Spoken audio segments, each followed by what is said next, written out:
Hello all welcome back to my channel.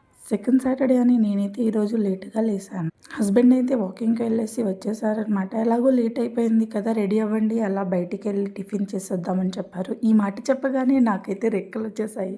Finally మేమైతే ఇలా ఒక రెస్టారెంట్కి అయితే వచ్చేసాము టిఫిన్ చేయడానికి.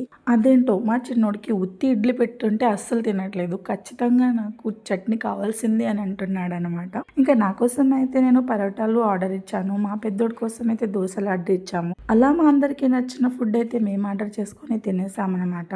ఏదేమైనా సరే ఇంట్లో అయితే ఒక్క పూట వండకపోయినా చాలా హ్యాపీ అనిపిస్తుంది. ఆ వంట టైంకి మనం కడగాల్సిన అంట్లు కూడా ఉండవు. దాంతోపాటు కిచెన్లో వర్క్ చేయాల్సింది కూడా ఉండదు కదా. నాకైతే ఫుల్ హ్యాపీ అనిపిస్తుంది. పిల్లలు పుట్టక ముందైతే నేనైతే 3 పూటలు ఆఫీస్ దగ్గరే తినేదాన్ని. పిల్లలు పుట్టిన తర్వాత ఖచ్చితంగా ఇంట్లో వంట చేయాల్సిందే.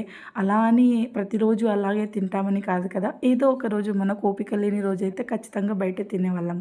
అలా టిఫిన్ అయిపోయిన తర్వాత ఇంకా టీ తాగకుంటే అస్సలు ఉండబుద్ధి కాదు. అదేంటో సాటిస్ఫాక్షన్. ఇంకా అలా టీ కూడా తాగేసాం. ఎంచక్కా బయట తిరిగొచ్చాము, అంతా అయిపోయింది. ఇప్పుడైతే నా వర్క్ స్టార్ట్ అవుతుంది. ఏదేమైనా సరే మన రోజువారీ గడవాలంటే ఖచ్చితంగా మనం చేసే వర్క్ అయితే వదలకుండా చేయాల్సిందే కదా. మీరు కూడా అంతేనా మీ నిజ జీవితం? వీడియో నచ్చినట్లయితే లైక్ ఇచ్చుకోవచ్చు కదా. దాంతోపాటు కామెంట్, సబ్స్క్రైబ్. Thank you.